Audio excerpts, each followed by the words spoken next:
Budget আমার জীবনের গল্প, আমার পকেটের গল্প, আমার ভবিষ্যতের স্বপ্নের গল্প, বাংলাদেশের 18 কোটি মানুষের দৈনন্দিন জীবনের হিসাব নিকাশের গল্প। কিন্তু এবার মাননীয় অর্থমন্ত্রী যে বাজেট প্রকাশ করেছেন, প্রস্তাব করেছেন, এ বাজেট আসলে আশারে গল্প।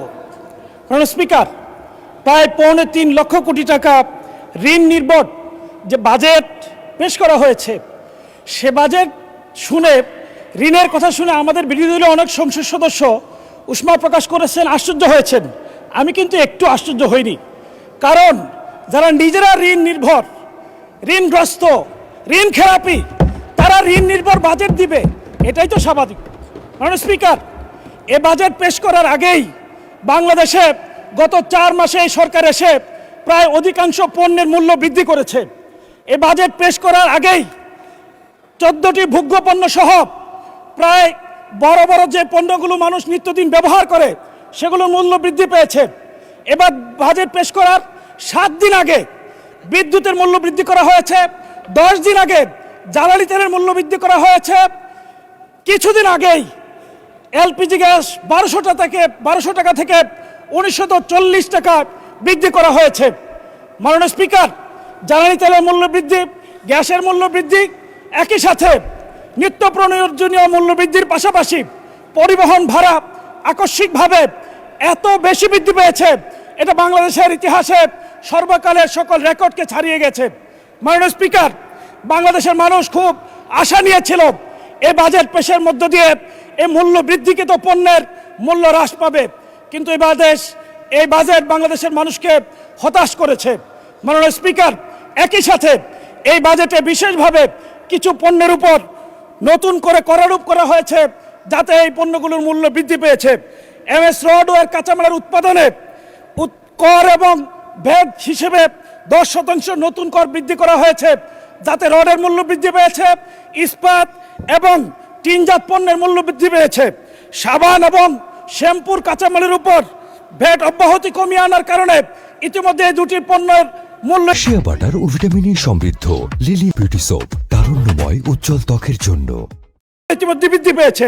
মাননীয় স্পিকার, বাংলাদেশ গরিবের দেশ, বাংলাদেশ সমৃদ্ধির পথে যাত্রার দেশ, কিন্তু এই বাজেটকে অনেকে বললে আমি শুধুমাত্র এটাকে গরিব মারার বাজেট হিসেবে বলতে চাই না। এটা শুধু গরিব মারার বাজেট নয়, গরিবকে হয়রানির বাজেট। কোটি কোটি খুচরা ব্যবসায়ীদের জন্য এক হয়রানির নাম করা হয়েছে 0.2% অগ্রিম কর স্থাপন করার মধ্য দিয়ে। এই করের মধ্য দিয়ে এই সরকার নতুন করে আমাদেরকে স্মরণ করিয়ে দেয় সেই 76 মনন্তরের কথা। মাননীয় স্পিকার, আপনি জেনে থাকবেন, ইস্ট ইন্ডিয়া কোম্পানি যখন বাংলার দেওয়ানি দায়িত্ব পেয়েছিল, তখন তারা রেজা খান নামে এক ব্যক্তিকে ট্যাক্স আয়ের জন্য দায়িত্ব দিয়েছিল। তারা ঘোড়ায় চড়ে যখন বাহিনী নিয়ে গ্রামে গঞ্জে যেত, গ্রামের মানুষ তখন হাল চাষ ব্যবসা বাণিজ্য ছেড়ে দিয়ে জঙ্গলে পালিয়ে যেত। খুচরা ব্যবসায়ীদের মধ্যে ইতিমধ্যে আতঙ্ক শুরু হয়ে গেছে, তাদের উপর যে ভ্যাট করা হয়েছে, তাদেরকে এখন পালিয়ে বেরোতে হবে, হয়রানির শিকার হতে হবে। মাননীয় স্পিকার, এই বাজেট হলো গরিবের জন্য তাচ্ছিল্য এবং অবহেলার বাজেট। এই বাজেটে কৃষি ও পল্লী উন্নয়ন খাতে 57,000 টাকা থেকে বাজেট কমিয়ে 53,000 কোটি টাকা করা হয়েছে। স্থানীয় সরকার এবং পল্লী উন্নয়ন খাতে গত বছর বরাদ্দ ছিল 5.9%, এবছর বরাদ্দ রাখা হয়েছে 4.6%, যা গত বছরের তুলনায় 1.3% কম। কৃষি খাতে ভর্তুকি কমানো হয়েছে, গত বছর ছিল 2.2%, এবছর করা হয়েছে 1.8%। মাননীয় স্পিকার, বার্ষিক উন্নয়ন কর্মসূচিতে কৃষি খাতে বরাদ্দ উন্নয়ন কমানো হয়েছে, গত অর্থ বছরে ছিল 8.9%, চলতি অর্থ বছরে করা হয়েছে 6.21%। মাননীয় স্পিকার, গ্রামীণ উন্নয়ন রক্ষণাবেক্ষণ খাতে বরাদ্দ রাখা হয়েছে মাত্র 400 কোটি টাকা। মাননীয় স্পিকার, ইসলামের বিধান হলো তুখাযু মিন আগনিয়াহিম ফাতুরাদ্দু ফি ফুকারাহিম, গরিবদের জন্য ধনীদের কাছ থেকে সম্পদ সংগ্রহ করা এবং গরিবের মাঝে সেটা বিলিয়ে দাও। এই সরকার উল্টো নীতি গ্রহণ করেছে, গরিবদের কাছ থেকে, খুচরা ব্যবসায়ীদের কাছ থেকে সম্পদ গ্রহণ করে ধনীদের জন্য সেটা বরাদ্দ রেখেছে। মাননীয় স্পিকার, এই সরকার অতীতের পথে হাঁটা শুরু করেছে। এই সরকার এই বাজেটে দুর্নীতিকে প্রমোট করেছে। দুর্নীতি দমন কমিশনে গত বছর বরাদ্দ ছিল 203 কোটি টাকা, এবার বরাদ্দ রাখা হয়েছে মাত্র 197 কোটি টাকা। 6 কোটি টাকা কম বরাদ্দ দিয়ে দুর্নীতিকে প্রমোট করেছে। মাননীয় স্পিকার, এই সরকার ক্ষমতায় আসার সাথে সাথে দুর্নীতি দমন কমিশনকে অচল করে দেওয়া হয়েছে। এই সরকার আসার কিছুদিনের মধ্যেই দুর্নীতি দমন কমিশনের চেয়ারম্যান সহ সকল সদস্য পদত্যাগ করেছে। এখন পর্যন্ত তারা দুর্নীতি দমন পুনর্গঠন করেনি, যার ফলশ্রুতিতে মেগা প্রকল্পের মাধ্যমে মেগা দুর্নীতি শুরু হয়েছে। মাননীয় স্পিকার, স্কুল ফিডিং প্রোগ্রাম থেকে এক সপ্তাহে ডিম, রুটি, কলা বাবদ প্রতি সপ্তাহে 17 কোটি টাকা লুটপাট করা হচ্ছে। মাননীয় স্পিকার, খাল খনন কর্মসূচিতে প্রতিদিন পত্রিকায় নতুন নতুন দুর্নীতির খবর আসছে। মাননীয় স্পিকার, দুর্নীতির নতুন রুল মডেল হয়েছে। এখন ক্যালকুলেটরে হিসাব করে 10 থেকে 15% পর্যন্ত ঘুষ দেওয়া হচ্ছে। মাননীয় স্পিকার, দুর্নীতিকে প্রমোট করার জন্য সারোয়ার আলমের মতো সৎ, শিক্ষিত, সদালাপি এই বাংলাদেশের একজন ক্লিন ইমেজের ডিসিকে সিলেট থেকে প্রত্যাহার করা হয়েছে। মাননীয় স্পিকার, নতুন করে এনবিআর থেকে মতিউরের মতো আনোয়ার খুঁজে পাওয়া যাচ্ছে।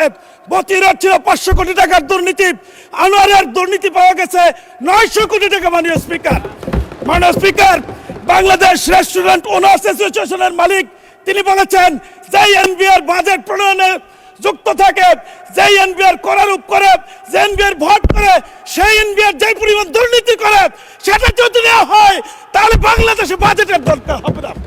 মাননীয় স্পিকার, আমাদের জন্য অত্যন্ত হতাশার খবর। আপনাকে 2 মিনিট দেওয়া হলো, 2 মিনিটে শেষ করবেন।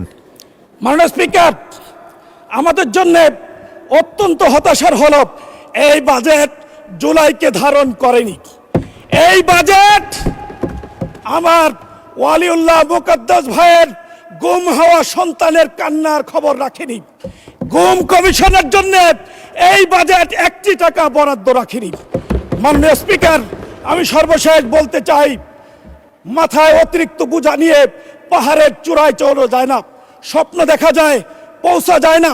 মাননীয় স্পিকার, সমুদ্রের জলরাশি অনেক বেশি, কিন্তু কোনো পিপাসার্থ মানুষের পিপাসা মেটাতে পারে না। কিন্তু সামান্য কূপের পানি শত শত বছর ধরে হাজার হাজার মানুষের পিপাসা মেটাতে পারে।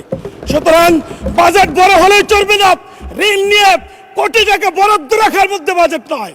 দুর্নীতি কমিয়ে সুশাসন নিশ্চিত করে ন্যায় ভিত্তিক, ইনসাফ ভিত্তিক, জাকাত ভিত্তিক ইসলামের আদলে যদি খরচ করা যায়, কম বাজেটেই বাংলাদেশকে কাঙ্ক্ষিত গন্তব্যে পৌঁছে দেওয়া সম্ভব। মাননীয় স্পিকার, আমি আমার প্রিয় এলাকাবাসী কাপাসিয়ার জন্য কিছু কথা বলতে চাই। কাপাসিয়ায় জাতীয় ফল কাঁঠাল সহ আনারস এবং কাপাসিয়া উৎপাদিত ফল সংরক্ষণ করার জন্য আধুনিক হিমাগার নিশ্চিত করা দরকার।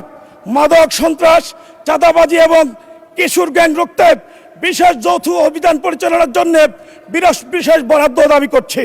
কাপাসিয়াকে শিল্প বান্ধব করতে অবকাঠামো উন্নয়নে আমি বিশেষ বরাদ্দ দাবি করছি। ট্রমা সেন্টার এবং মাদক নিরাময় কেন্দ্র প্রতিষ্ঠার জন্য মাননীয় স্পিকার, আপনার কাছে আমি আপনার মাধ্যমে মাননীয় মন্ত্রীর কাছে বিশেষ বরাদ্দ দাবি করছি। রাজেন্দ্রপুর থেকে টুক পর্যন্ত হাইওয়েকে 4 লেনে উন্নীত করার জন্য বিশেষ বরাদ্দ দাবি করছি। নরুন থেকে চেরাগালি মোড় হয়ে কাপাসিয়া পর্যন্ত এই রাস্তাকে 4 লেনে উন্নীত করার জন্য বিশেষ বরাদ্দ দাবি করছি। শিয়া বাটার ও ভিটামিন ই সমৃদ্ধ লিলি বিউটি সোপ, তারুণ্যময় উজ্জ্বল ত্বকের জন্য।